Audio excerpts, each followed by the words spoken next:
On the Hour, your home for original reporting. I'm Matt Piper in New York.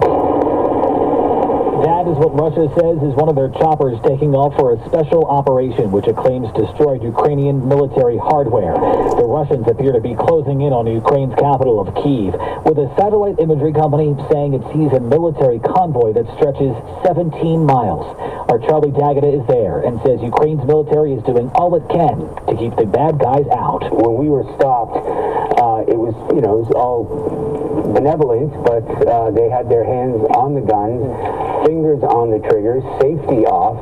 They are just looking for anybody who might be coming in, Russian saboteurs who might be roaming the city streets. They may even be wearing Ukrainian uniform. Pentagon spokesman John Kirby says the U.S. sees a country that is fighting hard to keep its borders secure. Ukrainians resisting quite effectively around Kyiv and continuously.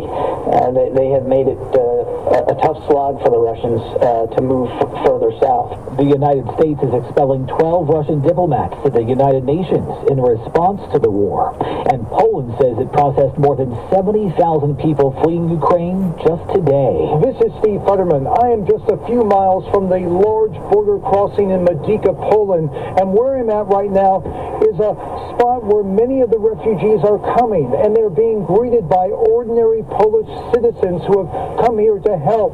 They bring blankets with them. They're offering food. They're offering clothing, toys for children. And when many of these refugees come off the packed buses, they see signs from Polish residents saying, if you need a place to sleep, I can handle a family of 2 or 3 or 4.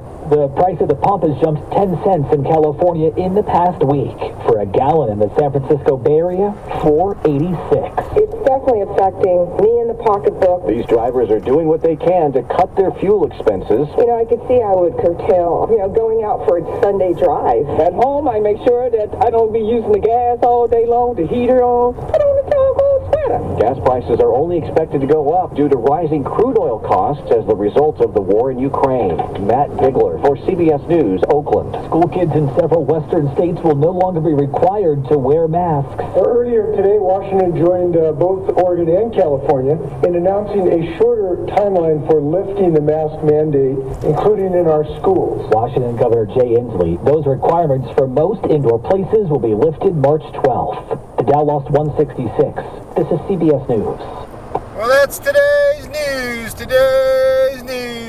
I didn't hear any good news, did you? I didn't think so. I guess it's all about perspective. The glass is half full. Well, as always, I want to thank you again for coming along with me on these Dashcam News adventures. You know the drill. Peace, love, and all that hippie jazz. Bye-bye, everybody.